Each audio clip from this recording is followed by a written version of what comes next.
It said go. Hey, I hey, saw hey. I saw the word go. That means we start talking. That's what that means.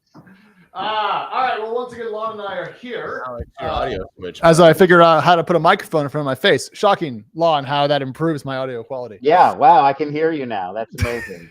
Technology. Welcome to our show about technology, folks. Welcome to our technology show where we talk about technology, we don't use it. There's a big difference, No, Lon, between yammering and using.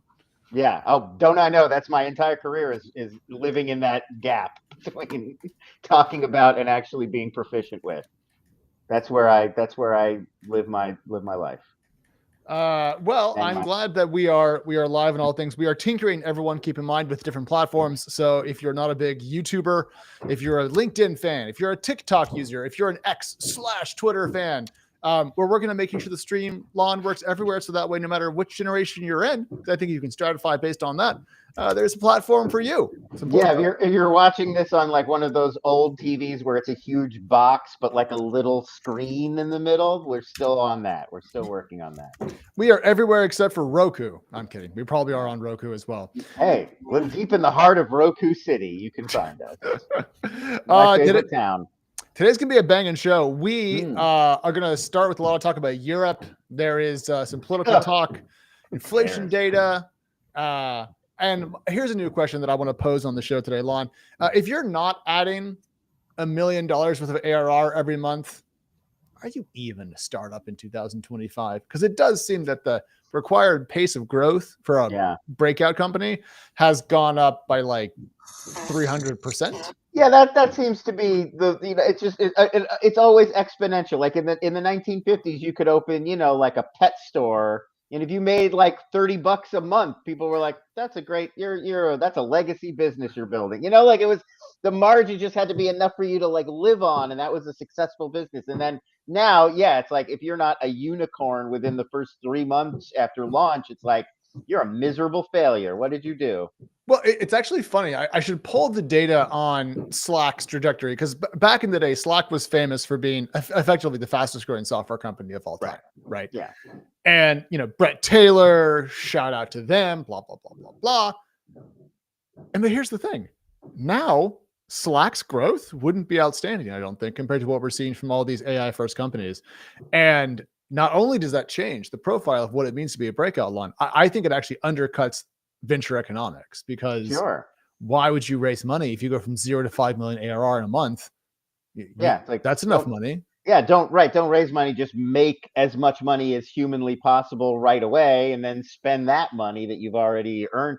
It does feel like, I don't know, we do end up in these situations where if it's not a bubble, it feels so frothy. It's like it's almost hard to take it seriously in some ways. Like I feel like that's where we're at now with AI, where it's like things have built up to this fevered pitch, and it's like, is this really what these companies are worth, or are we just like, this is everybody's obsession now, and we're piling on? I'm less concerned about that, but I am concerned about which of these companies won't be a long-term asset. Because, for example, right now, Anthropic, and we're going to talk about this on the show, but reporting says that it went from essentially $1 billion run rate to 1.4 in less than a quarter.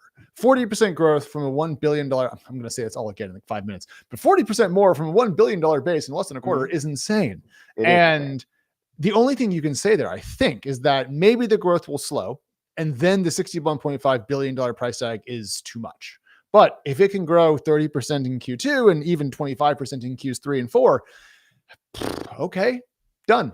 It's kind of crazy. It's hard to see because like a lot of it, a normal product being adopted this quickly at this level, we would see evidence everywhere. It'd be like all of a sudden everybody has one of those phones, or everybody is talking about using it. But these AI applications, a lot of them are like, they're not part of our everyday lives as everyday Americans. People are using them behind the scenes for science, for developing code, for all these discrete uses. So it's not that growth is not real. It's just not visible in the way that it would be if it was like, Roku. And it was like, well, now everybody's got a Roku in their house and we're all very aware of Roku as a brand. Anthropic isn't visible like that. All right. So Lon, let's play a fun game. Ooh, I love games. I own a Roku. I've been a Roku user for some time now. We moved from Apple TV to Roku, and now we access our Roku via our Samsung Frame, which is a horrible experience that is incredibly anti-consumer. But hey, here's the game. Guess how much, without checking, is Roku worth today? Oh boy. Public company. Keep in mind. Put me on the spot. I'm putting you on the spot. This is the spot, literally. The spot. I don't know. I'm not good. It's less than 100 billion, and it's more than zero. Yeah, I mean, I was gonna guess something like 65 billion. Can we get a sad trombone sound effect here? Because Lon's giving out too many points. Yeah. It's 10.4. Okay, that's pretty good. Well, is it? Is it? I mean, it's a lot of money. Okay, but we're not talking about like our lunch accounts here. No, I know. 10 billion, I would like to have that much money if it were me instead of Roku. I would like to have 1% of that much money, because then I would have what, $100? It'd be a nice little chunk of change. Yeah. But the point is, it's 1/6 of what Anthropic is worth today.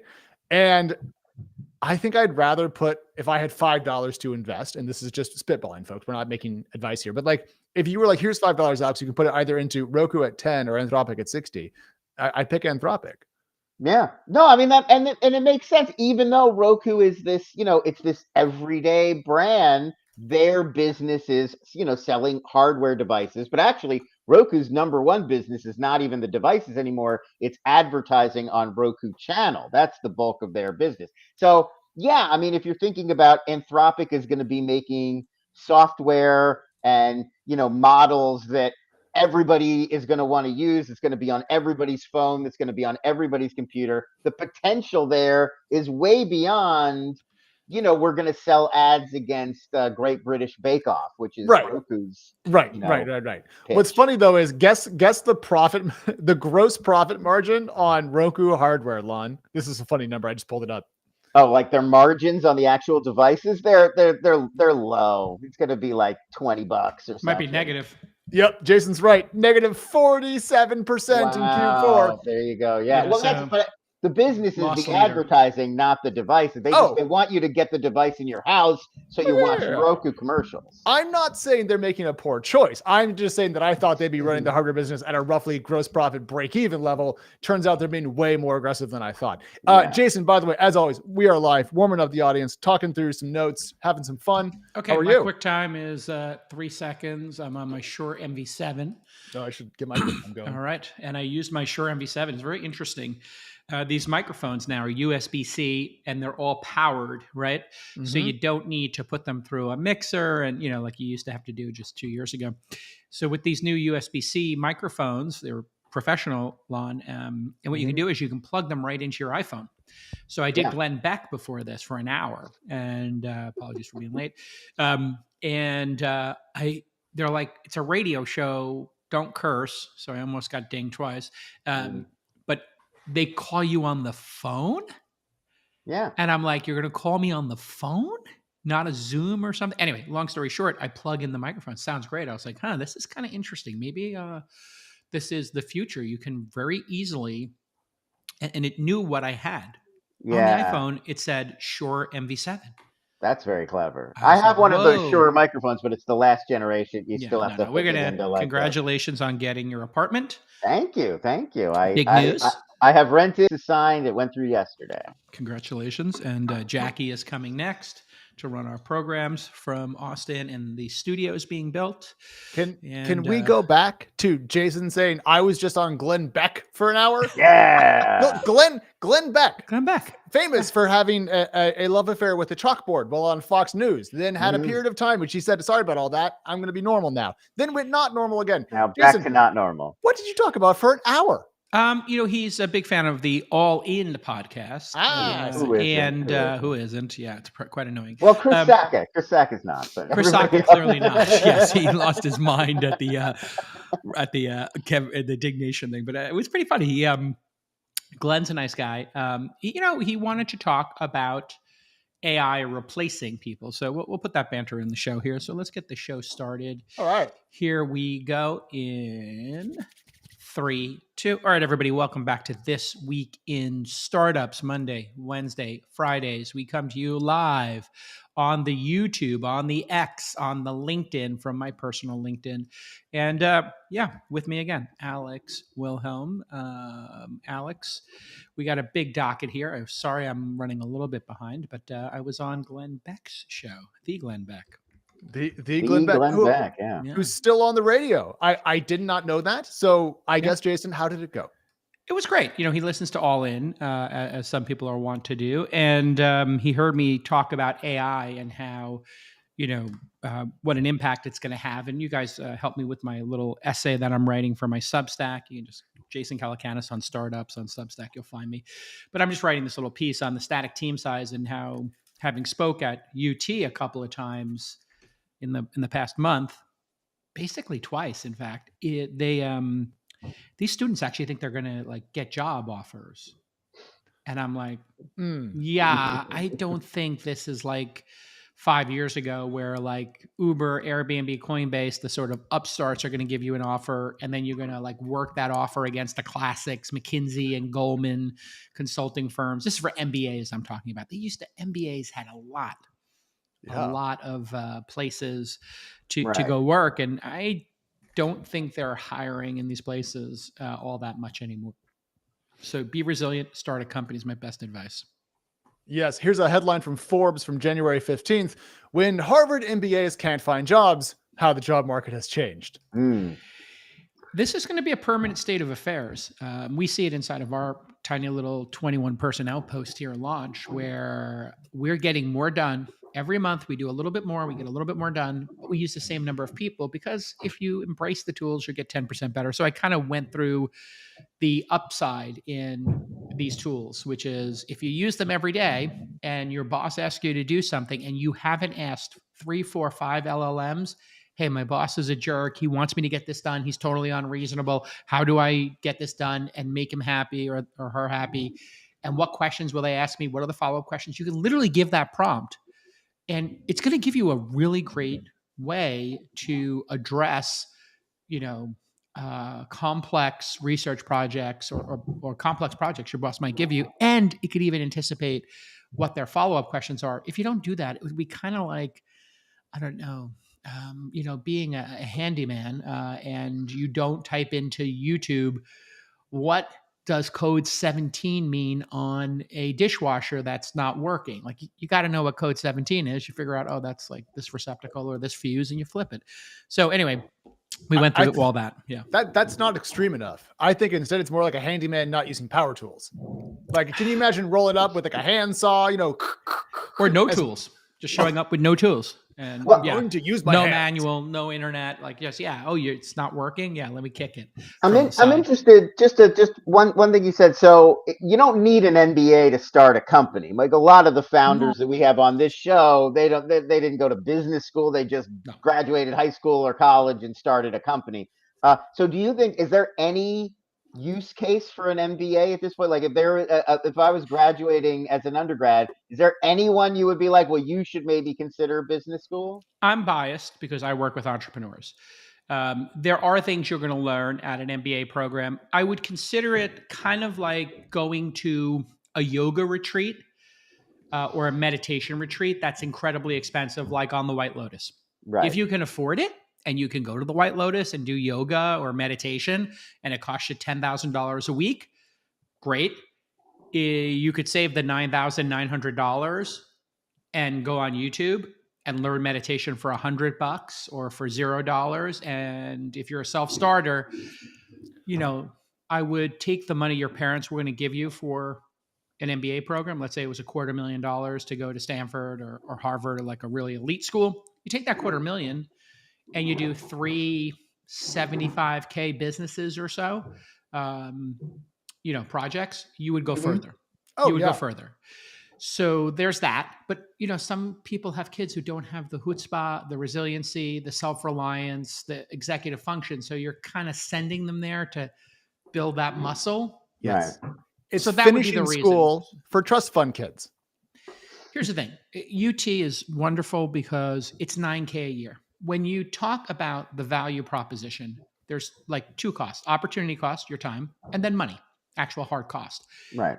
Spending $50K on a degree and then graduating to a $50K a year job, that's fine. That's my 1X rule. Whatever you spent on the education, let's assume kids have more time than money, so no big deal. They spend 4 years growing up, getting through the maturation process of developing the frontal lobes. Yeah, $50K. You come out of school, you make $50K. You got to pay down 10% of your loans every year. You can do it quite effectively, and in 10 years, you'll be done with your $50K in loans. Or if your parents can afford it, maybe you have zero in loans, or maybe halfway, $25K.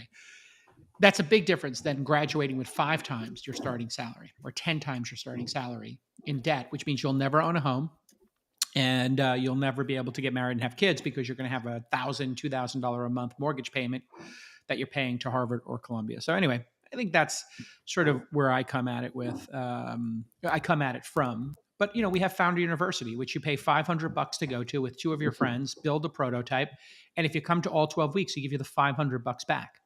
So I'm kind of thinking I've got a better model here that we've developed. Yeah. I might even take it to the point at which I charge $10,000 to go. And then if you finish, we invest the $10,000 back into your company. Like literally round trip it. Yeah. Like I was thinking like creative models like that, where but I don't want to exclude people who, maybe, like myself, who wouldn't be able to afford you could have scholarships or something for people who couldn't pay the $10K up front, maybe. So we have people ask that for the $500, and what I say to them, I say, "Oh, you can't find $500?" And they're like, "Well, I mean, I could." And I'm like, "Okay, yeah, we don't have a scholarship program. You don't have any way to find $500 and get it back in 12 weeks." And what you typically get is the whiners and the entitled will come up with why they can't. Right. And then the other people are like, yeah, no big deal. I'll just, I'll work Uber for 10 hours, or I'll work Uber for 20 hours, or DoorDash, make $20 an hour, and I'll get it back. Your body's going to replace that plasma. Lon, pause. Where is that background noise coming from? Oh, it's they're working on my roof above me. No okay. Well, we can't stop it. That's fine. Cool. I just wanted to check in about that. There is nothing I can do. If you need to drop me out because it's super. No, you can just pause. Okay, we got a lot on the docket. Let's get to work, gentlemen. Gosh, Twitter was crashing, but I think it's back up and running. Yep. Bitcoin Sailors wants to buy more. I hate to be obsessed with that because people think I'm hating on it. I just think it could be the canary in the coal mine. It could be the Enron in this whole spectacle of a market that we see. I feel like I'm getting Enron vibes from it, not fraud, but maybe outlandish contagion. I don't know. So where do you guys want to start? I think we should start with Nick Denton. And then, Jason, after that, I want to dig into Project Europe, which is all about founders. But you wanted to talk about, one, Nick's back, and 2, he had a bit of a thesis about kind of the Trump-Musk thing. You wanted to dig into this? Yeah, sure. I'm always reticent to get into too much Elon territory because people will assume that I have some inside information. I haven't been talking to Elon all that much since he's been busy at Doge. I'm kind of, even when my friends are cooking, so I'm kind of letting them do their thing. So I don't have any information on this. But Nick Denton, for people who don't know, was a journalist. He's like a witty, bitter, interesting, intelligent journalist from the UK. He's old like me now, but in the heyday, he created Gawker, which was absolutely disastrous and fabulous at the same time. It did incredible moments of real investigative journalism. It did incredibly loathsome things, as he would tell you, and got shut down spectacularly by Peter Thiel when he sued it because they were trafficking, Gawker that is, in stolen sex tapes. And he wound up, paying a ginormous settlement to the Hulkster. And but he wants to be a journalist again, apparently, and he wrote a really interesting thread, I think, which touched on a lot of things in the news around BYD and some of the cars we've been talking about here. So maybe we'll pull up his tweet storm here and then just what the major points are and how we think about them. Yeah, so we went through all of Nick's Twitter storm, and frankly, it was like 25, 30 tweets. So we pulled out the 4 most important ones. I'm going to walk everyone through these really quickly. So the headline from Nick, I'm going to quote here: "The merger is complete. Elon Musk and Donald Trump, collaborators in the rationalization of the federal government, are now full business partners. Trusk Industries, I call it, with Trump as car salesman in chief and Musk as the genius founder." Jason, this is in reference to, I think, the Tesla show-off event they held in front of the White House, in which the president endorsed Musk and his vehicles. Trask Industries is from Marvel Comics. This is Trusk Industries. What you can take from this is Nick Denton is a fan of what's happening in Doge, and apparently a Trump fan, because he's saying the rationalization of the federal government, which I think is kind of where I stand on it. Whatever you think of Doge, it's going too fast. It's moving fast and breaking things. I think we all agree waste, fraud, spending too much is common ground for everybody, independent of political aisles. We might obviously disagree with the process of doing it. So let's just make that note about Nick Denton's position here. It is true that yesterday Trump had Elon's cars at the White House. This is, in my interpretation, again, I don't have any inside information, a make good in some ways, a make good for Biden not inviting Trump to the White House and Joe Biden driving like a Corvette and basically stumping for the great American car company, GM. And I'm getting a Corvette, I think. I'm going to test drive one. The folks at GM are going to let me borrow an E-Ray. Really? Yeah. Well, I'm a Corvette guy my whole life. I had a C6. And now that I'm here in Austin, I'm going to get a barn, like a man cave barn type thing. And I decided I'm going to collect one of each generation, C1 through C8. I think when I first met you, you had a Corvette, like before the Roadster. Yeah. Before that was like pre-Roadster. Yeah, so I just have an affinity for them as a collector. So the C8 is the greatest sports car ever made in America. I'm sure Elon will one-up it with the Roadster too, which I'll also get. But yeah, I think that's my interpretation of it. And he goes on in his thread there, Nick Denton, and he's using X as the way to get the story out there, because doing a thread of 30 or 40 tweets like this is going to get him more views than doing it for the Financial Times. So smart move for Nick Denton to do that here. And I think Trump said yesterday, he had a funny meme. It's all computer. Is that what he said? He said, everything's computer. Everything's computer, which I think kind of sums up the last 30 or 40 years of my life. Everything is computer. Everything's computer. The context there. Wait a second. Is that the new Radiohead album that just came out? No, that's OK Computer. It's OK Computer. Yes. Okay. That's the most Gen X joke I've ever heard in my life. Thank you. Nick goes on his X thread to say, quote, "I'm also a technology investor. Unlike most journalists, I have skin in the game." Lots of thoughts about that. I'll get to that in a second. But quote, "My portfolio is long Xiaomi and BYD." And he's also betting against Tesla. Quote, "I put my money where my mouth is, and I'm now highly motivated." And then he goes on to kind of point out that as Elon works more with the presidency and links his cars to the administration, the two are increasingly inseparable. And Jason, I think the gist there is that their fortunes will rise and fall somehow together in a kind of conjoined entity way, if that's fair. Why not? Okay. But I think the more interesting part of this is, if we go down, is his warning about how amazing the Xiaomi cars are. So I think maybe jumping to that part is the most interesting part. Innovation in EVs is on a tear. And that was always Elon's big vision. He wanted to make EVs cool. Mission accomplished. Everybody's making them now. And these BYD and the Xiaomi ones are dirt cheap. And man, are they good looking. Yeah. Here's the Xiaomi SU7, which is on the screen if you're watching the video version of this. It's one of the cheaper cars out there, and they've just made a sporty version of it. It's also not that expensive. And I really got to say, China has gone from being a laggard in EVs to being essentially now the global low-cost leader, and in some ways a technology innovator. And I didn't think they were going to get up to parity with the Teslas as quickly as they did, Jason. I know there's state support, but it's still an impressive growth, especially from Xiaomi, a company that we think of as a phone OEM. I mean, that's quite the jump to cars. It is a trend that we're going to track here. 20K cars. 20K cars. Let's put it on our theme list Done. along with static team size. But 20K cars that are sexy, that are self-driving. Elon's going to do that with the Cyber Taxi, which will go into production next year, I think, around this time, he said. You know, the Chinese have no respect for IP. They just steal everything. And if you look at those cars, they've stolen, you know, all the innovations from Tesla and other places. And Xiaomi, you know, made smartphones. What is a car? There it is. Donald Trump's mugshot. I think this is interesting Wow, because everything is computer.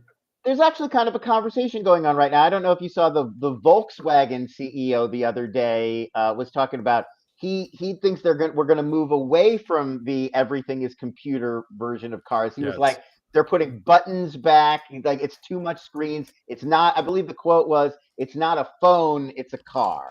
Yes, So, indeed. Here's the full quote from the Volkswagen exec. Basically, they're going back to physical buttons, which I'm not going to lie, suits me because they're easier to navigate when you're actually driving a car. I gotta say, I agree. Like when I rent to go, like I have a Prius C. By the way, I believe MSRP is only like 22.5 on that, so close to a $20,000 car. I think it's pretty sexy. But when I rent a car and it's got all the like screens, like the Tesla-esque sort of interface, I'm not a huge fan. I'm old, but I do kind of like the analog kind of driving a little better. The way they save money is by reducing the number of parts. As you reduce parts, you save money. You have the Prius C, is that right? Yes, it's like a small. It's like their Honda Fit competitor. But I also had a Honda Fit before the Prius C. I like the Prius C a lot better. Well, congratulations, Lon. Your car, according to Car and Driver. Oh boy, here we go. You want to guess the rating of your car on a scale of 1 to 10? My new Corvette will be a 10. My Model Y is a 10. You want to guess what? 6, 4. It is. Oh, come on. Dude, come on. That's because Car and Driver likes cars that are for drivers of cars. The Prius is a car for people who just want to get somewhere. It's a city car. It's like boop, boop, boop. Like it fits in any little spot. Like I'm not drag racing in this thing. Here's the dislikes. It's not, I'm not doing Vanishing Point. Reluctant to accelerate. Harsh ride quality. Not especially nimble. Congratulations, Lon. Wait, what did I say about the Model Y? I'm looking this up. Car and Driver, Model Y. Cabin is cramped for tall folks. Few available features. I'm not a tall lacks cubby storage. I mean, they hate this car. It is safe. I'll give you that. It's safe. It's great for a big city because it can fit anywhere and it's it's easy to navigate. 2 of 10. Well, they did give the Model Y, just for comparison, a 7.5, which is pretty solid grade, actually. No, Jason, 7.5 is not bad. What is the Model 3? Look up the Model 3. I trust Car and Driver. That's my brand. All right. And Doug DeMuro, I like too. But what is the ranking? I wonder on Car and Driver. The Model Y. Model 3. Model 3 is an 8. Okay, yeah. Okay. I think it's because the price of these is a little bit high. Is part of it. Look up the Corvette E-Ray. It is the game. Car of the Year by Car and Driver. Car of the Year. Okay, so okay, here it is. Tested 2024 car. I'm trying to find the actual number grade here. They definitely like it. Here it is. Yeah. Here it is. It should be 10 of 10. It is 10 of 10. Here it is. There it is. Oh, it's you know what it reminds me of? It reminds me of that. What's the GM car they made that they used to race in Le Mans? Oh, you're talking about the GT, the Ford GT. I almost bought a Ford GT. Actually, when Lon was talking about the Corvette C6 I owned, I went to get a Ford GT. The problem with the Ford GT is they're wildly expensive, about $200K, and I was going to buy one, but they weren't available. They sell them for 50% over sticker, so maybe they go for 300, and really not a good daily driver as opposed to the Corvette E-Ray, which is a daily driver. Yeah. Some of us are not joining the Toretto gang. We just got to get to work. Just got to get to work. All right, I'm not boosting DVD players. I mean, maybe you should be. I mean, I hear rent's expensive in Austin. Yeah, it's true. All right. So, anything else in his thread there? From my perspective, I think it's great. I just want to talk a little bit about the vandalism. I really don't like the vandalism as a form of protest. If you want to sit in the Capitol building, if you want to do peaceful Black Lives Matters protests, if you want to, do peaceful protests on Columbia's campus, all good. When you start burning shit, when you start burning stuff, you start chasing people around, when you start, breaking things or shutting down a bridge when people are trying to get to work, that's where I'm kind of like, yeah, no bueno. So I just don't like the violence in a lot of these protests that are going on. I think we're kind of conflating two things in the discourse today around Tesla, which is it's always a little bit like troubling when that happens. Like there are the people in front of a Tesla dealership with signs, which is very, I think, legitimate public protest. Like they don't like Elon, they don't like the company. If you're on the sidewalk in front of a business and you're like, unfair, that's allowed. Everybody knows that's allowed. Sure. If you're spray painting somebody's car, if you're burning or damaging somebody's car, obviously that crosses a line. Yeah. Now you're destroying someone's property. Legally, it's a totally different issue. So it troubles me to see those two things conflated into like any protest against Tesla is wrong. Like, no, standing in front of a dealership with a sign is fine. That's not domestic terrorism. It's damaging somebody's car. Correct. Yeah. And like, I think also with this arson, what people have to understand is when you do that, I come from a firefighter family, arson as a form of protest seems like nonviolent in some ways, like I'm burning something down. This is what happens with arson. Yeah. The building next door gets lit on fire and the security guard or, the building next door, some mom and her baby get smoke, in their apartment and they die. It's not a wise idea. No, just don't burn stuff down. Don't start fires, people. Why do we have to come on our show and tell you not to start fires? But I think the startup takeaways here are and this is the one that I think is important for people to get for founders listening to the program, because I always try to bring it back to founders.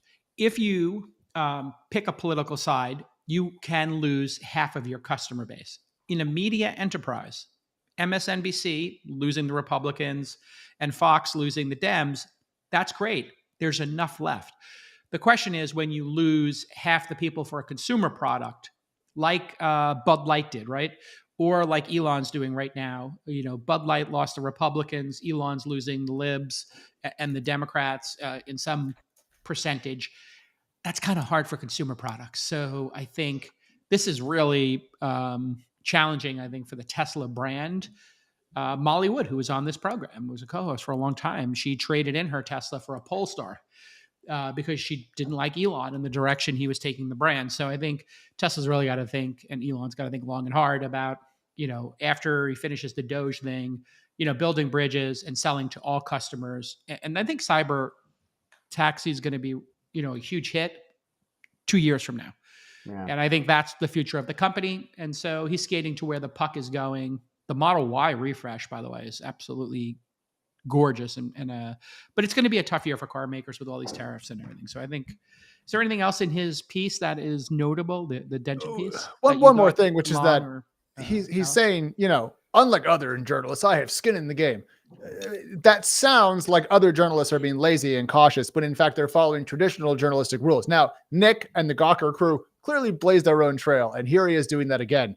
But just don't take and that. And to be clear about that, he has investments in he bought BYD stock, is what he said. And Xiaomi, I believe, yes. And Xiaomi. Okay, so the Chinese stocks have been undervalued. The challenge. Yeah, he has skin in the game. He placed a bet. I think he's kind of following the all-in playbook, which is, hey, it's all capital allocators talking about their bets in a way that random active journalism, as biased as it is, gives you one piece of information. Traditional journalism, where you don't have a financial interest, should give you the other side of the coin, which is calling balls and strikes. Of course, we all know the problem is humans are fallible, and sometimes they do journalism based on their, voting patterns or which party they're part of. And man, it's so hard to do a journalistic product these days that calls balls and strikes because you lose your audience and you're hated by both. I am hated by MAGA, as you've all seen in my replies. The only group that hates me equally or more than MAGA are the people on the left who believe that I'm part of MAGA. So MAGA hates me because I'm not part of MAGA and I criticize Trump. And the left hates me because they think that I'm too pro Doge or pro-Trump. So you basically lose everybody. I've lost 60% of the audience because I won't pick a side, probably. Well, hi everyone who's still here. Welcome to. Well, I mean, you're here to listen to startups, but I would say on the all-in, craziness. Literally, people are like, "I hate JCal because he criticized Trump coin and he doesn't get it." And on the other side, they're like, "I hate JCal because he's supporting Doge." Yeah, whether or not, like, whatever you believe, if this is fascism, if this is autocracy, or if people are just, getting beyond themselves, or that's embellishment or exaggeration, whichever you believe, once the discourse gets there where that's being thrown around every day, you guys are fascists. Yeah. How can you? It becomes very hard. Like, what's in the middle of fascism and not fascism? Like, those are kind of binary things. So yes. I do think it's just going to get harder and harder to be like, I don't pick a side when those are the sides.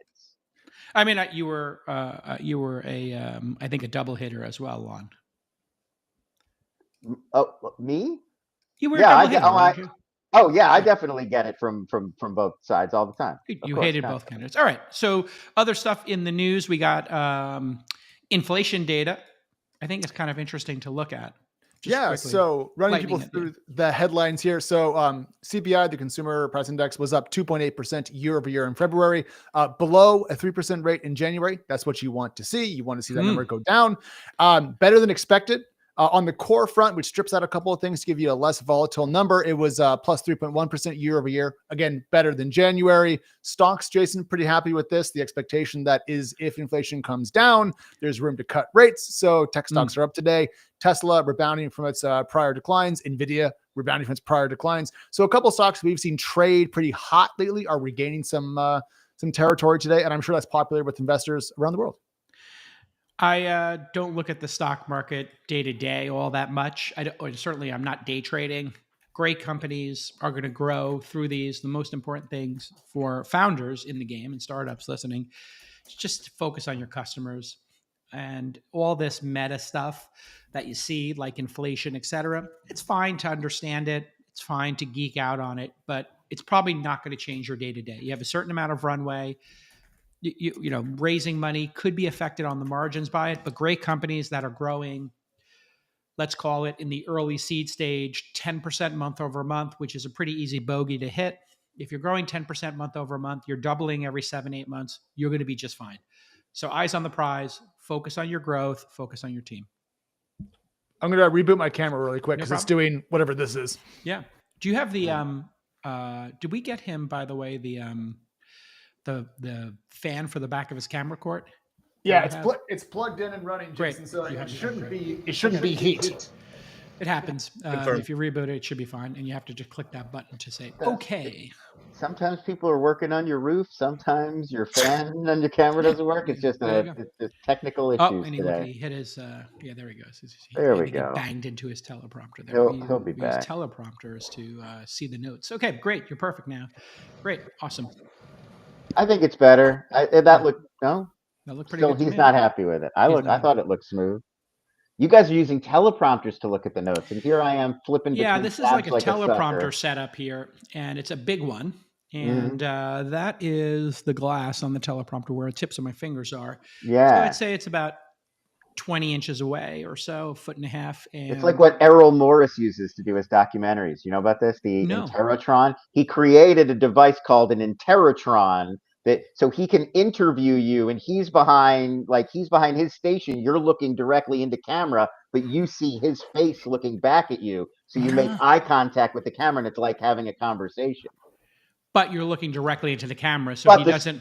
Right, so he gets these perfect shots of the subjects looking directly into the camera at the audience talking, but they feel like they're talking directly to him. There it is. You get to see that is insane. Thank you for pulling that up in real time. Yeah.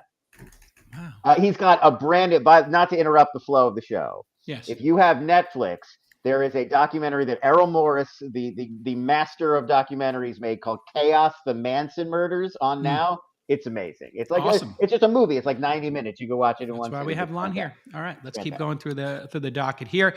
So I have some big news today, and we're going to bring Harry Stebbings on to talk about this. Hopefully Harry later this here? week. Next week. Next week. We couldn't quite get him on for today's show. We tried like hell, but we didn't tried. quite work. Yeah, there are DMs to prove it. We tried. Anyways, the point is Project Europe. Now, we've talked a lot on this show about American dynamism, Jason, how American companies have the leading market caps in the world. America's leading the AI race, blah, blah, blah. Big deal.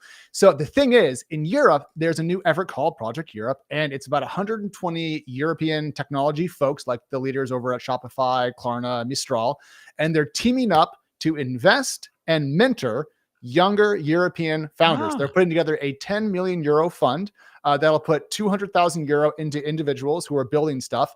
And critically, they're going to assign a founder who's already been successful to that young founder to provide mentorship. So it's kind of like a hybrid venture capital Teal fellowship model to build more startups in Europe. And I think this is brilliant. Sounds like Founder University a bit. I like the mentorship model. That's always good.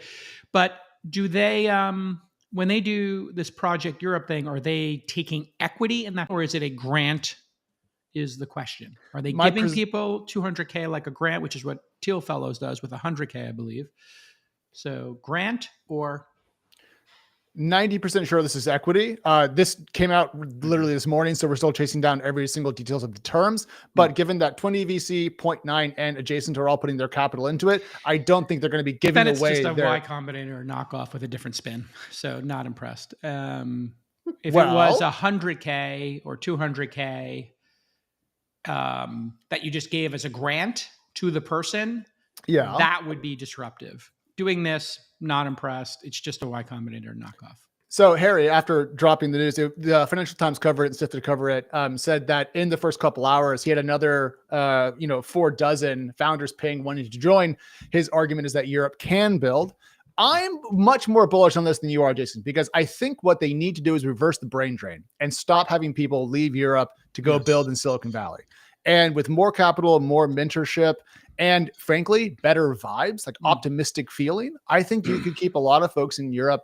And I think also the rearmament of Europe, the removal of the German debt brake, and I would say rising EU polite nationalism are all going to be things that consolidate and kind of help founders stay and build in Europe, which is going to be good, I think, for American tech companies, more competition. And also, I think it's going to be good to have another pole apart from the China-Russia axis. So I'm surprised you're not excited about this. I thought you were going to be all like, woo! About it pragmatically in terms of innovation. The reason I'm not impressed is it's not innovative. It's a copycat kind of thing. And it's self-serving. So in order for it to be a movement and be disruptive, the reason Peter Thiel's was so disruptive is it was a grant. And what he did that was really interesting about it was those people became loyal to him because it was a grant, and he was still able to invest in them, but you still had then wild cards like pirate wires, I think, came out of it, or other things that weren't necessarily financial. So it just feels derivative, not particularly innovative. And if you're a founder, first-time founder, and you stay in Europe, that's a bad decision. It's just a terrible decision. Coming to America, coming to California, coming to Texas, coming to New York will be much more accretive to your business. Terrible idea to stay there. If you're a serial founder, fine. If you're in the Nordics, perhaps. If you've got an investor there who's a lead investor who committed to you, great. But for every Klarna, for every Spotify, there's just, it's de minimis, the impact those European companies have had. Even London? You don't think like London you could start? The problem is they're all anti-entrepreneurship there. The reason why this is notable in Europe is because they're so anti. The reason this is needed in Europe is because they're so anti-entrepreneur. When you're in London and you say you're running a startup or you're an entrepreneur, people look at you like you're a charlatan, like you're a con man, like you're a grifter. Entrepreneur equals grifter in a lot of these markets. I'll leave the Nordics out of it because they have a special sensibility for design and a special sensibility for building product that I think is very unique to them. But they don't have big winners coming out of Europe for a reason. It's because they treat entrepreneurs terrible there. Now, Harry and the Spotify people are the opposite. but it's too many headwinds. And I think when you're an entrepreneur, what you want to do is remove as many of the headwinds and things that can flip the car, and you want to increase the number of things that could be tailwinds. If you're running a company in Europe, you're going against the jet stream. You're going to burn twice as much fuel. It's going to be slow and dogged. Might be, to your point, Alex, that there's some great change that's going to occur and Europe's going to get their act together and be more entrepreneurial. I doubt it. Europe is Epcot Center right now, as far as I'm concerned. It's a place for tourists to go and get to see like this old world charm, and you can bounce from country to country, and it's quite charming. But they treat their entrepreneurs terrible. Okay, so I'm not going to try to go through that, but I think the idea here is there's a lot of people who want to change that.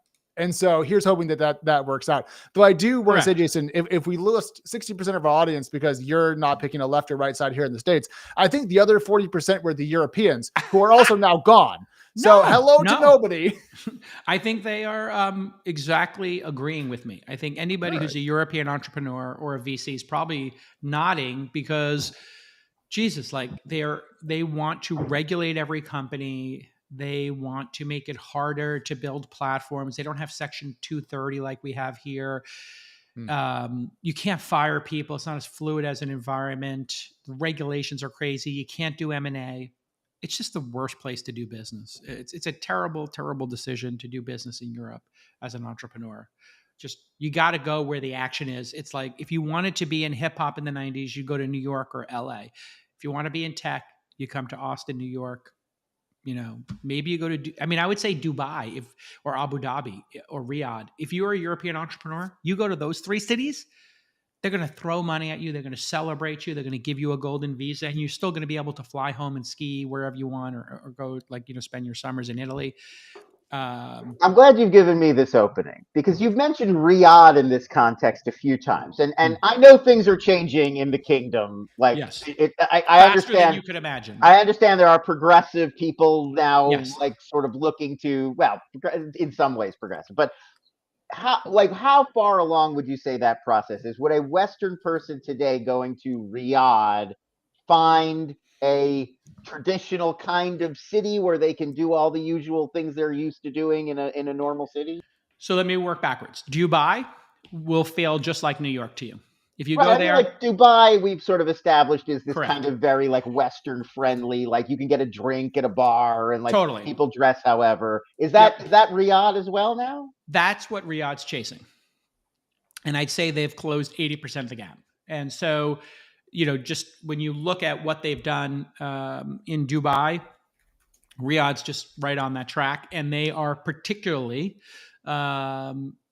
obsessed with entrepreneurship and creating companies. And we'll have a big announcement about some work we're going to do in the kingdom that I've chosen to do. I'm going to make the announcement next month, but I have been spending a little bit of time over there, and I believe company formation in that region is absolutely critical for democracy in the world. That whole region has its own power base, plus they're trying to get pulled towards China, India, and Russia. On the other side, and in the BRICS kind of situation, on the other side, they're trying to get pulled into the West, and who they align with in the future is going to determine, I think, human rights. It's going to determine democracy. It's going to determine, peace. And it's going to be one of the great forks in the road, I think, in our lifetimes, is where do those countries end up affiliating themselves with? Now, they're their own entities, they're monarchies, etc., but personal freedoms, economic freedoms, those things are all starting to happen in a major way. And I'm particularly excited about it as somebody who worked at Amnesty International and cares about human rights and cares about entrepreneurship. Yeah. Yeah. But I can't bring edibles to Saudi Arabia, so I'm going to, politely pass for now. I mean, interesting you bring that up. I think that their view on alcohol has changed. And the tourism is the big attraction there. So they're doing new cities like Neom and stuff like that. So in those cities, Westerners are going to be able to have alcohol. And I think you can assume that cannabis or other things will come after that. You also cannot have edibles in Japan, by the way. Do not bring them. Do not bring drugs into Japan. Do not bring them to Singapore, obviously. So, people have different views on, these things that maybe here in the United States we view differently. But yeah, very dangerous to travel with those things.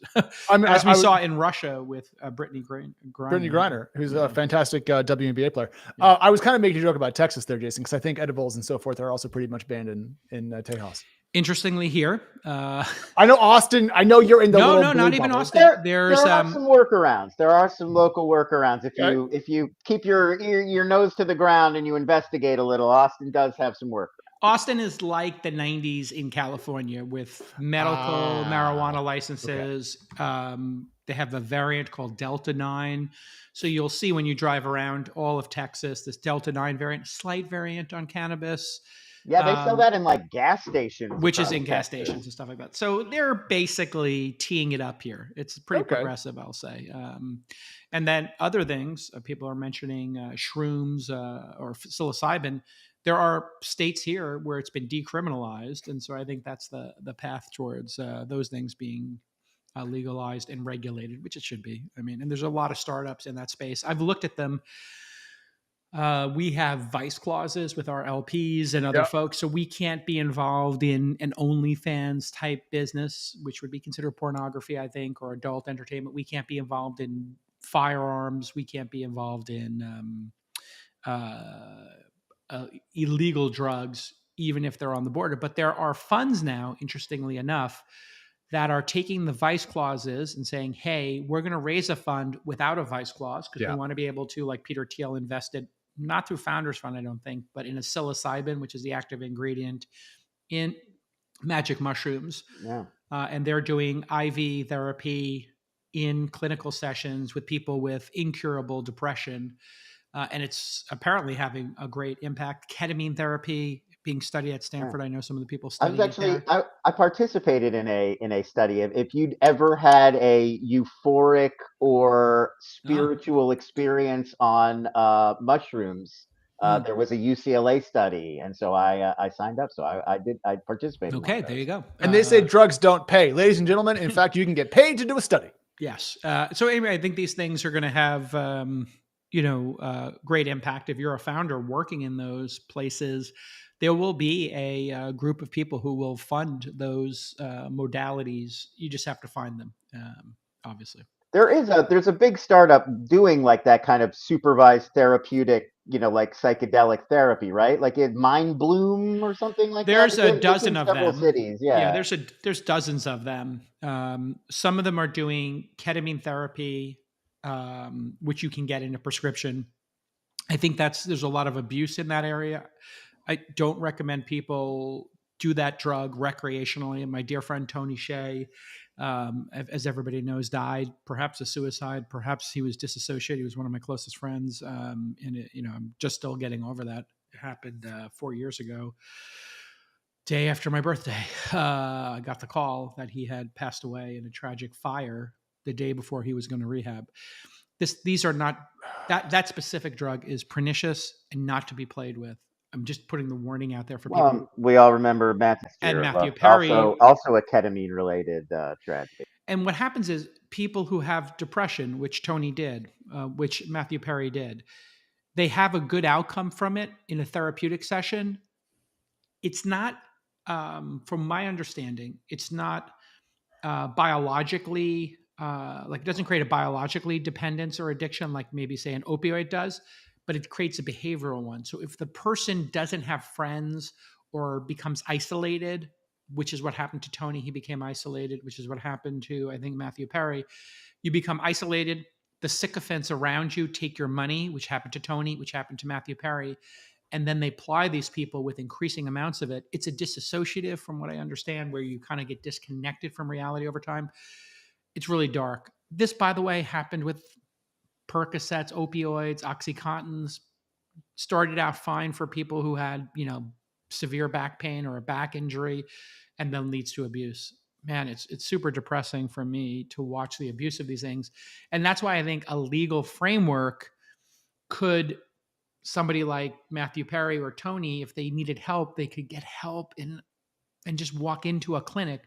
That's going to be what we'll see. They're building clinics here in Austin, which is very progressive, and in Santa Monica, very progressive, for people to go who have depression, anxiety, whatever, to get these treatments in a very like clinical location. Yeah, And, it's like a doctor's appointment. You get a Yeah. little dose, it's supervised, you're talking Yeah. through and getting therapy from someone. It's not like taking drugs recreationally. Yeah. It's totally you're not different. going to a rave. Can I actually take this and point it back at founders in a non-ironic way?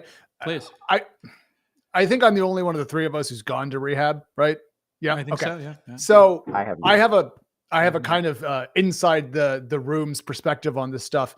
And one thing that I'm a little bit concerned about is how casual I would say Adderall abuse and other sorts of drugs is becoming in the discourse around technology companies. Everyone wants like fully cracked engineers who are like zenned out and blah, blah, blah, blah, blah. Take care of your body, take care of your mind, take a break, go meditate, go on a walk. Like if you're pumping yourself full of chemicals to do more faster, you are going to burn something out and it might end up pretty nasty. And let me tell you, rehab is boring. So boring. They slow you down to build you back up, right? Oh God, it's the worst thing. Literally not wanting to go be bored again for 2 weeks is part of why I haven't drank since 2016. So trust me, take care of yourself. Nothing is worth losing your health. I did this tweet the other day. I got a huge reaction on my Twitter where I said, hey, here is my protocol. You know, like Brian, everybody's got to have a protocol. So since I'm an influencer now and a micro celebrity, I got to have a protocol. Very simple. Sleep, exercise, diet, meditation. Focus on those 4. And then I gave sort of sub things that I'm working on. Everybody knows I'm on a health kick. And I'm doing it for myself, for my daughters, my family. I just want to be around and I want to be healthy in my older years here. Man, has it worked for me. I got a 99 sleep score 2 nights ago. I slept with the bulldog last night. It dropped down to the 80s. What am I going to do? Max was in the hospital. He's safe now. He had a pneumonia. Happens. These bulldogs are like fine-tuned machines. Like they're like Ferraris or something. They're always in the shop. So I felt like I needed to sleep with him. But I kind of did this protocol, and I have. And this is kind of a startup. My understanding is Brian Johnson, who's going to come to the All In thing tomorrow night here in Texas, that he is making $100 million a year on the blueprint. As I said, maybe you pull that up one more time so I can read it. Sorry. I have those top 4 things I'm focused on. But then I'm telling people, hey, listen, see if you can add 2 or 3 of these things without your phone. Play a game. I played Clue with my twins the other night. We had a riot. Read a book. You'll see some more physical books on the shelf here. I'm just starting to get into just 15 minutes of actual physical reading as opposed to audiobooks, which I do when I'm hiking or driving. Listening to music. Shout out to my friends at headphones.com, Andrew over there, who I'm going to do a partnership with because I've been so taken by, he's very generous and sent me these $5,000 headphones. And I listen to them and man, I'm really hearing the music and I'm using Qobuz.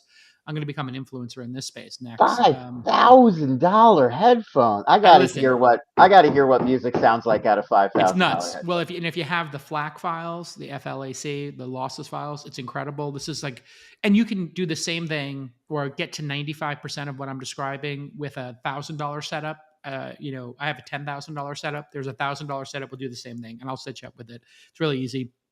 Cook some meals together, share a meal with folks you love. I have institutionalized my Thursday night dinner with my friends here in LA. Lon, you've come to the ATX Supper Club.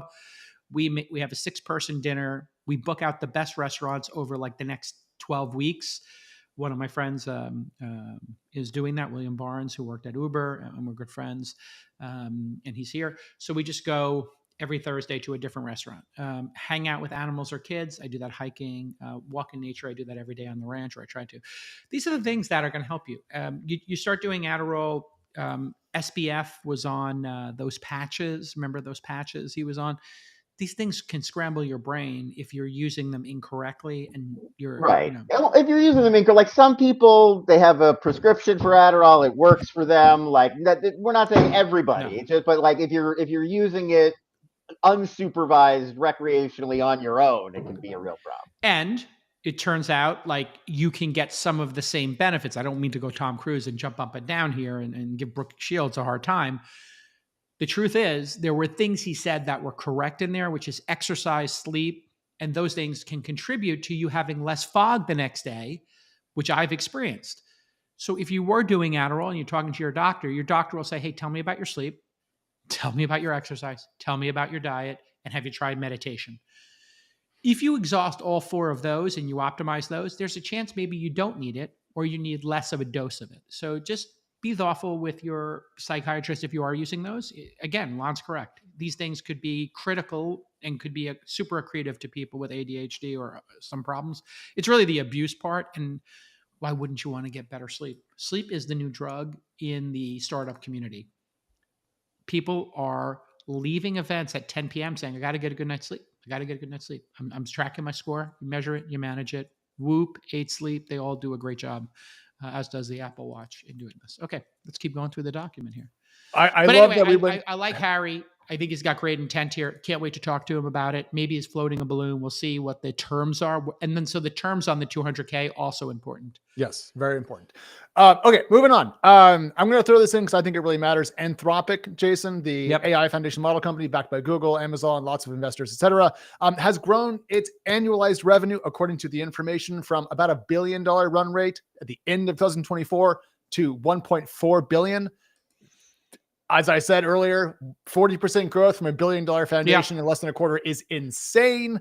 And, frankly, I think this kind of makes a point. I think their valuation now is somewhat reasonable. The question, of course, is can they keep this pace of growth up? But holy crap, that's a lot of revenue really fast. If it's true, it seems like that would be really great revenue growth. I'm assuming this is not for the consumer product. This is for the API. And that they've seeded the consumer product race to ChatGPT and Gemini and Grok, yeah? Yeah, so OpenAI makes more of its money than, more of its money from ChatGPT subscriptions than its API. Anthropic's the other way around. Mm-hmm. But keep in mind, they also dropped Claude 3.7 and then also Claude Code. And they are inside of a lot of the breakout stuff. So everyone's talked about Manus. Well, that's some Claude technology built in there. Okay. We had the CEO of Replit on the show. That's Claude.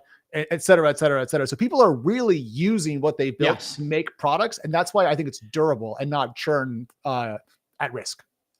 The great news for startups is you can get these, API credits from Google Cloud, which we've had a partnership with. You can go to getstartupcredits.com. I put all the credits that we're doing at getstartupcredits.com. You sign up there, you get white gloved. Just doing this as a service to our founders. So go to Get Startup Credits. You can get the Google credits there, other credits. People are giving AI credits out to startups, like candy, which is great. And, people are building their systems so that if, one service gets too expensive, they can move to another, or one is better, at images than voice, you can move it around.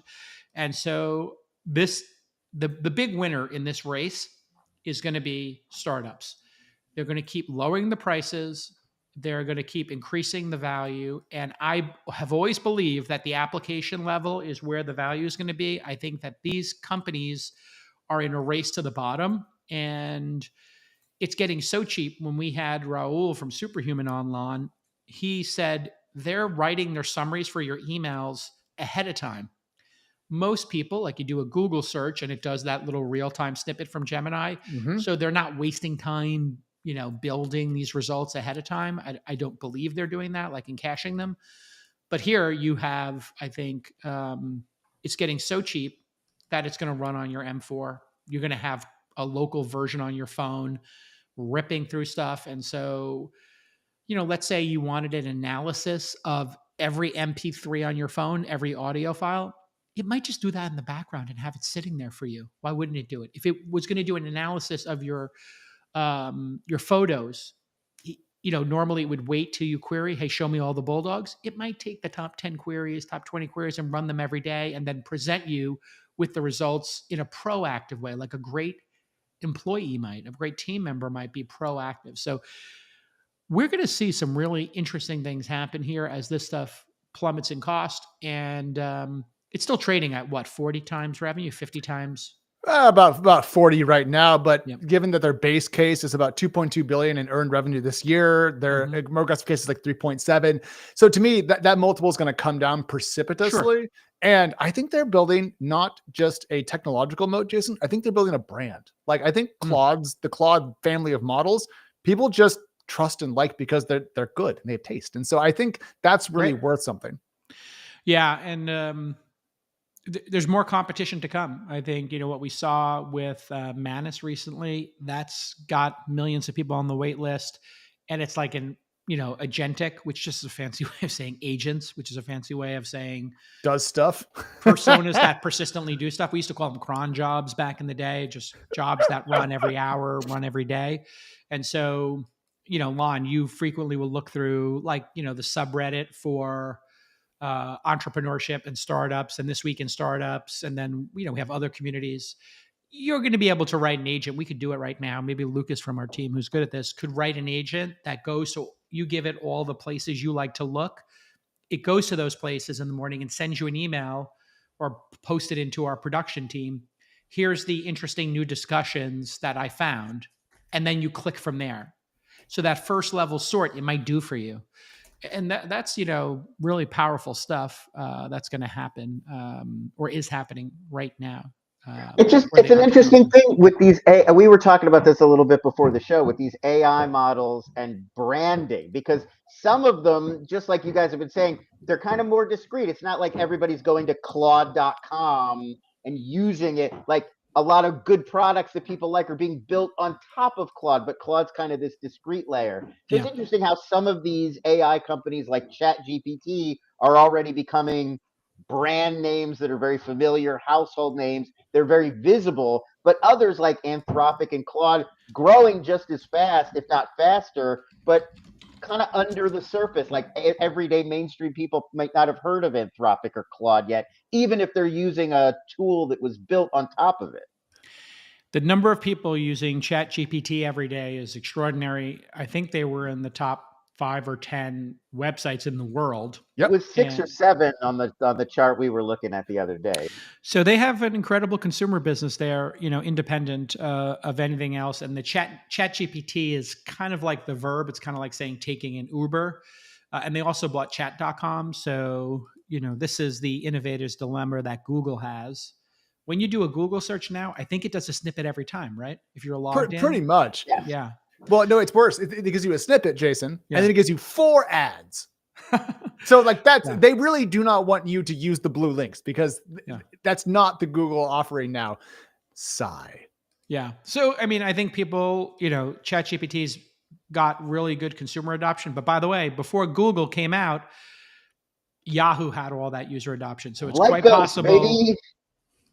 What's that? Lycos, remember Lycos? Yeah, Lycos, Alta Vista. But, my point is you got a Yahoo and you think, hey, I'm living in Yahoo's world. And then Google comes out with a better mousetrap. It's quite possible that there'll be a better, product than ChatGPT. And that whole thing could I think Grok. Collapse. We were saying Grok is nipping at their heels now. Grok, inside of X, where you press that button and it gives you the context. We talked about it on All In last week, is a really killer feature that I think most people who use X haven't even realized, but there's a little Grok AI in the top right of every tweet. So take my tweet where I did, hey, here's my protocol. If you pull that tweet up and you hit the Grok button, I'm curious what it says there. And by the way, my reply community is now over 1,600 members, 100% going to charity, and I'm dropping it from $3 a month to $1 a month. I'm not doing it for the money. I'm just going to give all the money away to charity. But I want to get more people in it because now that it's down to 1,600 people, I'm actually getting to know the people in my replies.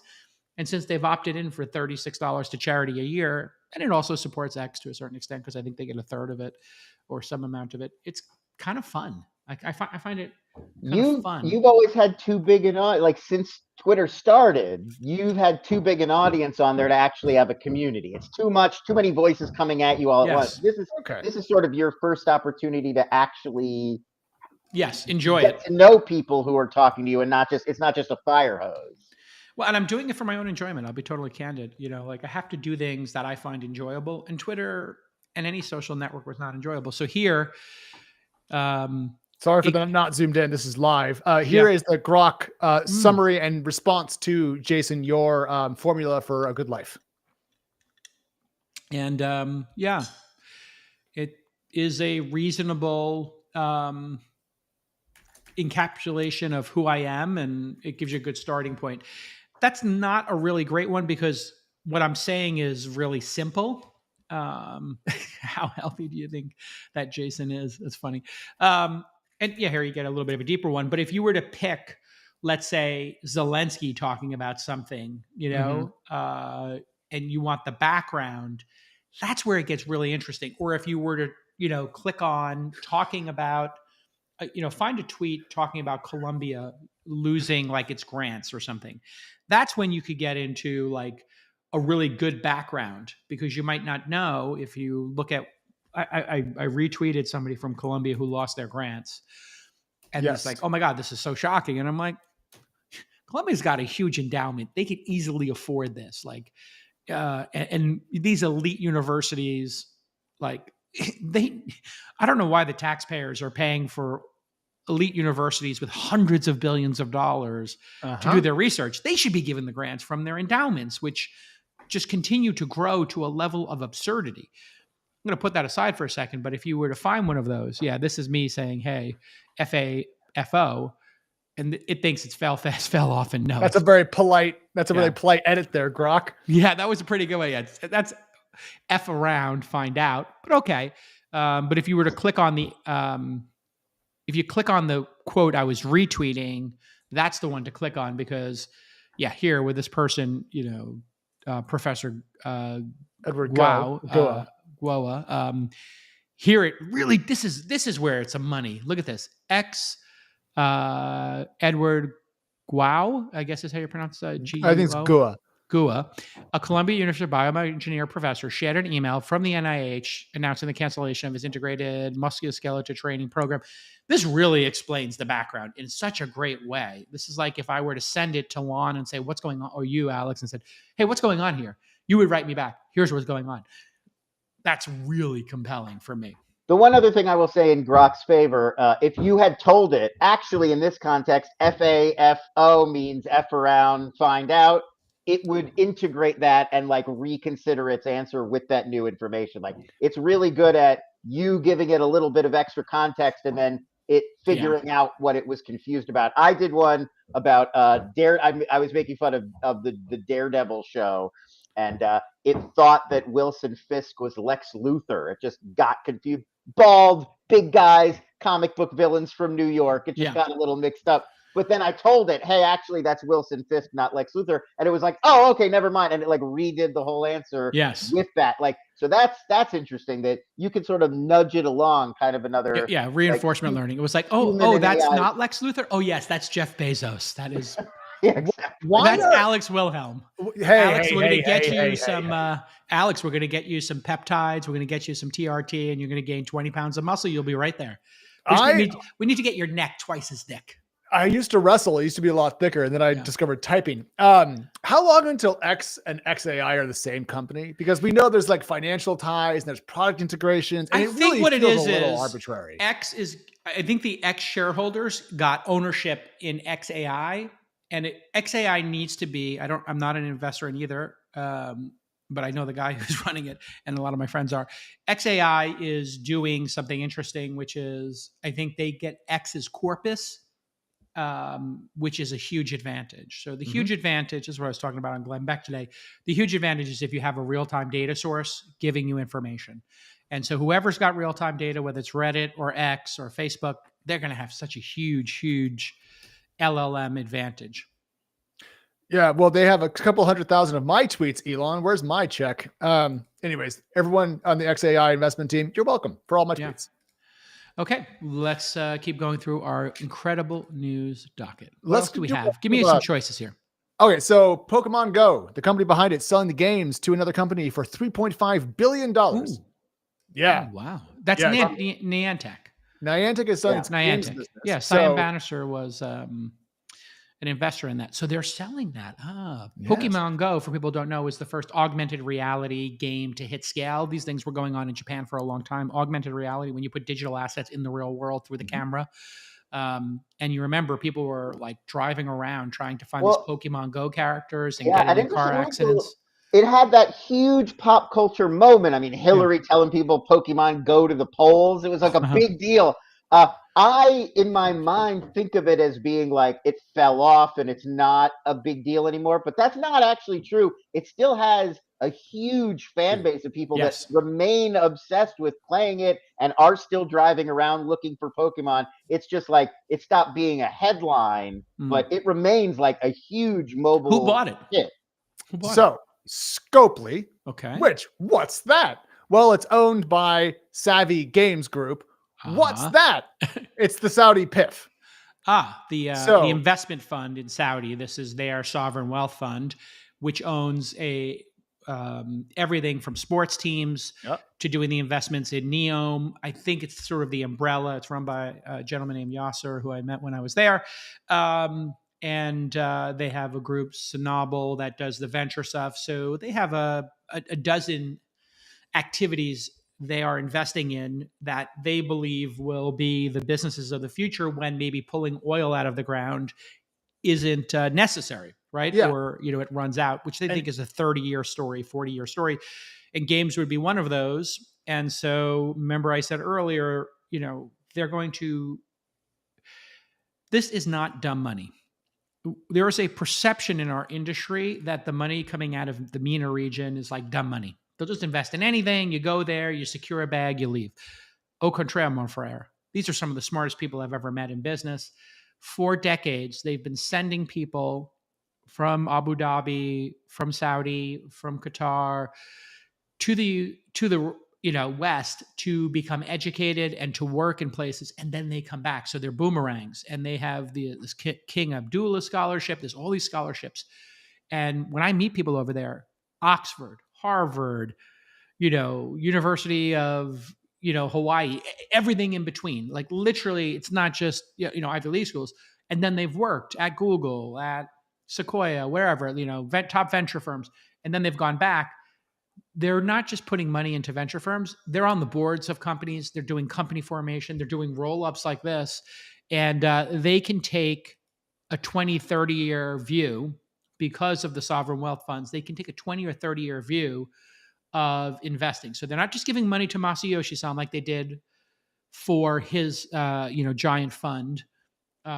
They're now making thoughtful decisions and rolling up companies. That's what we're seeing here.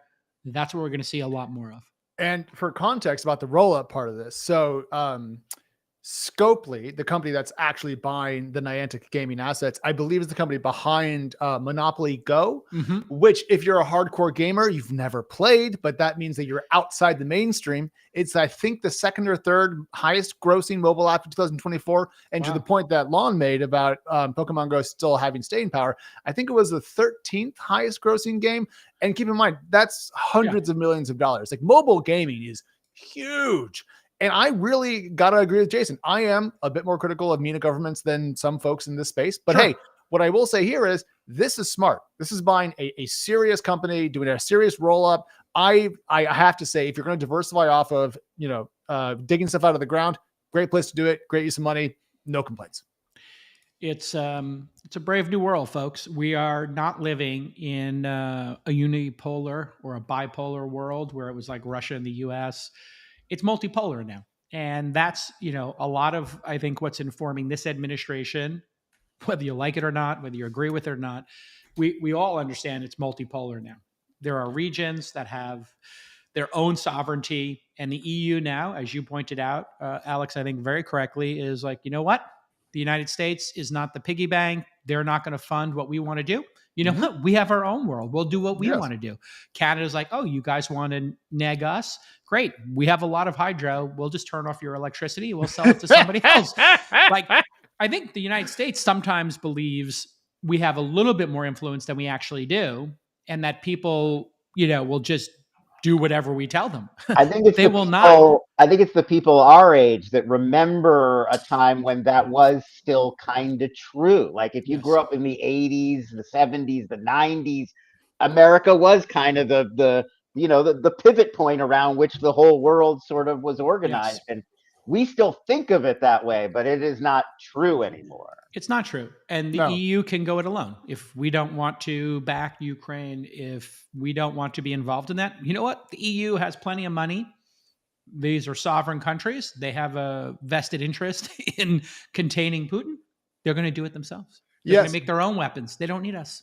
But the tension that I find here is that the US is saying, multipolar world, go off and do your own thing. And then we're turning around and saying, EU, stop finding our companies. Well, do you know how you have influence over those things? By having soft power. And if we don't have that, then we're going to have to eat some crow along the way. I'm not taking a position in this conversation, but I'm just saying you can't have a win-win when you're not going to win. Yeah, the idea that we're going to be able to be splashy cashy around the world and buy influence, that's ending. We're broke as a country. That's just the truth. Woo! We don't have the ability to spend like we used to. And so whether you agree with, the velocity and the chaotic nature of the current administration, which, if you ask anybody who's a Republican, they're like, yeah, this is chaotic. Putting all that aside, we're in a multipolar world right now. South America is going to make their own decisions. Canada's going to make their own decisions. Obviously, MENA, India. India is I think really the most interesting one to look at. They are going to everybody believes we have influence, whatever. India's we're the largest country in the world. We're the fastest growing economy. We have the most number of people going from poverty into the middle class, going into the upper class. We've got this great education system. We've got India is the America of the 21st century in many ways, in a way that maybe China isn't, because it's more democratic, right? It's not a perfect democracy. You can look up the democracy ratings. China can never really compete in a sustained long-term fashion in entrepreneurship because they keep rug pulling the entrepreneurs. If you rug pull the entrepreneurs and you don't have a vibrant investment system and it's top down, it can't really be vibrant in the way a competitive playing field in the United States is, or in Europe to a lesser extent, or MENA, the Middle East, North Africa region, or India. India really is fascinating to me. I need to spend more time in India and Singapore. I'm going to go to Singapore for the first time, and then I need to spend some time in India. I really think that's the economy I have the least knowledge of firsthand, and I need to get up on. Yeah. All right. Just before we jump, I do want to say there's news that TSMC is working with other chip companies to possibly put together a deal to buy a chunk of Intel's foundry business. Great. We'll see about that, but something to keep an eye on. And then Gail Slater was confirmed to run antitrust for the DOJ. Okay. She's a little more hawkish than I think Jason's going to be excited about, but her term will kick off. Something to keep an eye on. And then Gemma 3 models from Google, apparently very good, very cheap, and very efficient. It's going to be really interesting in terms of Gail Slater. There's a lot of saber rattling. This administration is going to be very pro M&A. They just like to have influence. I think this is why the tariff thing is so appealing to them, because having a tariff system means everybody's kind of got to come and bend the knee and negotiate. M&A is the same tool. Now everybody, whether it's Bezos with Amazon, or Zuck with Meta, the weather vane of, the political weather vane known as Mark Zuckerberg, he's going to want to buy TikTok. He's going to want to put a bid in. He's now going to have to go through Gail. He's going to have to bend the knee. He's going to have to come to Mar-a-Lago. And this, kleptocracy approach is very real. And you're going to have to bend the knee and you're going to have to come. And this will give the president undue influence, I think, over, this corporate landscape. Net, Trump likes influence. Trump likes money. Trump likes success. I think they're going to let it rip. In Trump 1.0, remember that was the big thing was foreign dignitaries or CEOs, they could stay at Trump hotels. And that was a crafty way of funneling money to the Trump organization without just handing him a suitcase full of money. Allegedly. Yeah. I mean, hotel rooms are not that expensive. I don't think it's moving the needle. Buying real estate and property, but he was using the Trump organization as a front to move a lot of this money around. So maybe we're not doing that this time, but now he has these coins. I mean, is that maybe what the meme coins are there for? Like, if I buy a bunch of Trump coins, that's a way of funneling money to him without handing him a briefcase full of money. You can do that anonymously and then tell him in person, by the way, I hold 25 million worth of Trump coin. You're welcome. There was pull it up on your phone and show him, right? Well, no, there is a person who did that. Like there's some. Oh, we are. Yeah, we covered it, right? There's somebody who bought 25 or 50 million worth of Trump coin. You're thinking of Justin Sun, the Chinese entrepreneur who was being investigated by the SEC and then suddenly was not being investigated after making a huge Trump coin purchase. Exactly. So he's kind of set up this mechanism to funnel these payments if people want to get around his. I do want to point out to people, crypto seems non-traceable.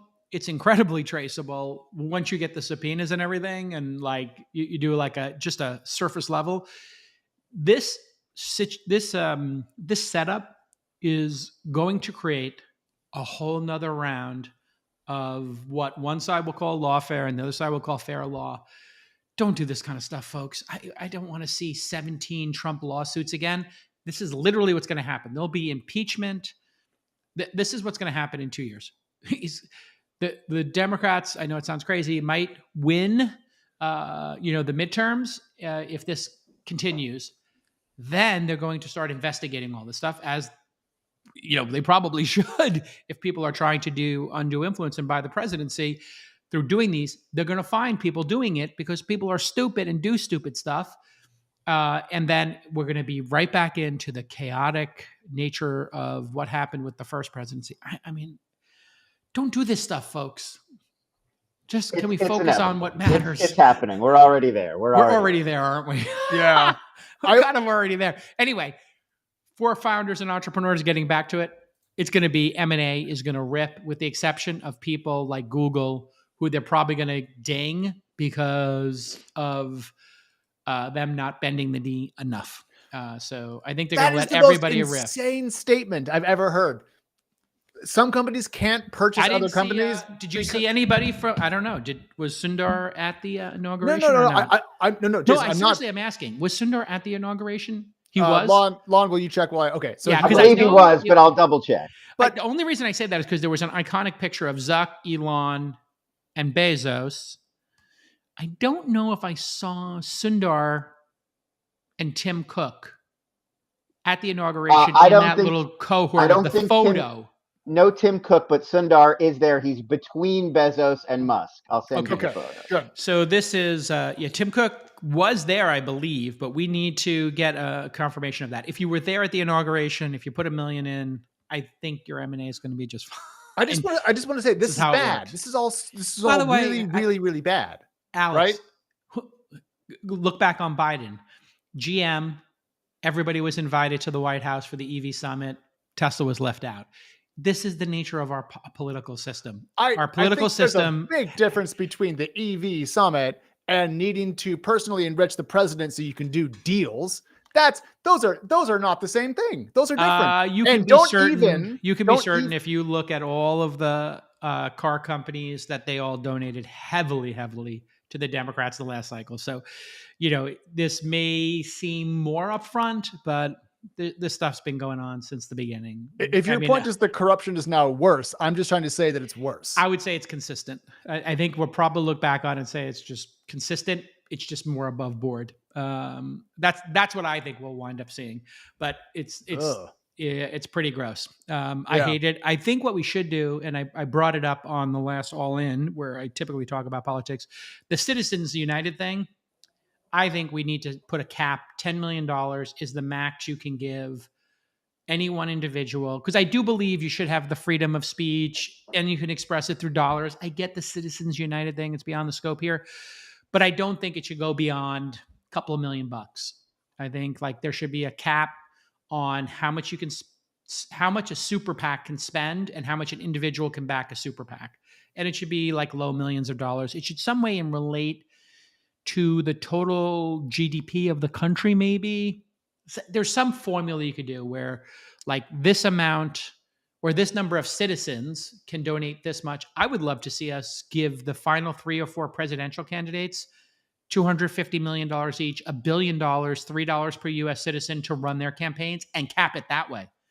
That to the me is the answer. most Public brilliant one. funding of elections is the real answer. There shouldn't be any private money whatsoever. Why? We don't need that. That's ridiculous. We're not going to get there, but we might get to the place between those two. Anyway, this has been another great episode of This Week in Startups. He's at Lons, Lons on X. He's at Alex. I'm at Jason. We're all in the 4 or 5 letter club. 4.3 letters between us on average. You can join us over on our subreddit. Pull that up and show the audience. On founderfridays.tech is a small mastermind group.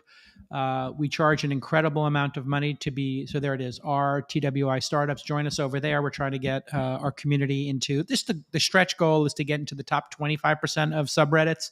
I think we're in the top 60% right now. Top 44%, baby. Oh, 44. Oh, wow. We've made progress. So it was like 60% when we turned it on. So we're getting there. Want to get into the top 25% in terms of members. We'll ask questions. We'll be interactive over there. Post comments to the YouTube. Founderfridays.tech. This is where we charge a whole bunch of money, $0.0 to be part of the founder community. You start a group, 6 to 8 people, founders only.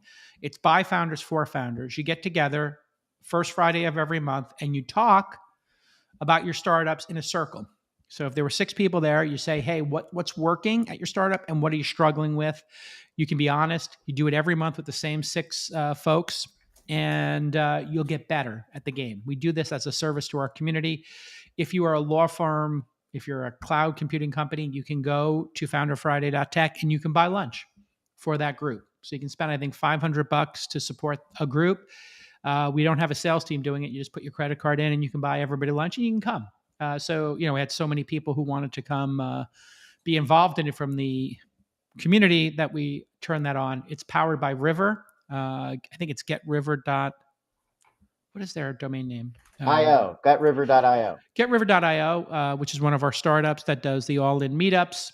So there it is. You can turn your community for your podcast. So there's a Solana one. There's a Don't Die one by Brian Johnson. There's one for My First Million. There's one for All In. And we now have chapters for Founder Fridays in many different places. And the Founder Friday group is going to do a pitch competition, or they're in the middle of it. Lon, explain to us what's happening there. So yeah, all these Founder Friday groups from different cities, they have hosted or are in the midst of hosting competitions. They're all going to pick one representative company, and then we're going to do a little March Madness style bracket tournament. We'll pick a Sweet 16. We'll winnow it down over time to a Final 4, and then those Final 4 will come on this very show, pitch you guys, and we shall pick of those Final 4 a overall Founder Friday champion. First prize wins $125K investment into the Launch Accelerator. Second prize, $25K in Founder University, if those are appealing to them. Some people might have already raised too much money to come to an accelerator. But third prize, a set of steak knives? Third prize, of course, a set of steak knives. And you can read the docket that Lon and Alex put together at thisweekinstartups.com/docket. Yes, sir. And we have a TikTok account and we have a Instagram account. I want to start sending the stream out there. Producer Court, did you figure out Instagram streaming yet? Sure did. You did? Are we streaming there right now? Yep. Oh, fantastic. So hi to our people on Instagram. Say hello on Instagram if you're there. We're trying to build the Instagram channel up as well. And we will see you all next time. Nope, we will not. Jason, you have a South by Southwest Q&A today, I believe. Oh, that that's you right. need to promote. I got to go to that. So I'm doing a... It's at 4 p.m. Central Time, I believe. Is that right? Is that right? When am I? Correct. Today is March 12th, 4 to 6:30 p.m. at the Speakeasy. Yeah, Jason's doing a live Q&A in Austin. So what time is my Q&A happening, Producer Maddie? What time am I on stage? So this is at Speakeasy, 412 Congress Avenue. If the event starts at 4, so I believe anytime after 4 you would like to do your Q&A. That's when people will be there. Perfect. Okay, so maybe I'm on at 5 or something. So yeah, all-in fans, Founder Friday participants, This Week in Startup fans, anybody. Welcome. You're all are welcome. This is for the fans. I think it's free. So FREE. Speaking is scheduled for 5. That's correct. So I'm going to go on at 5, and we'll see you all tonight. And then, Bye-bye. Bye, everybody. Okay. Can we just do a clean out that doesn't have that part? Because this show will be evergreen. Okay. 3, Thank 2. All right, everybody. We will see you next time.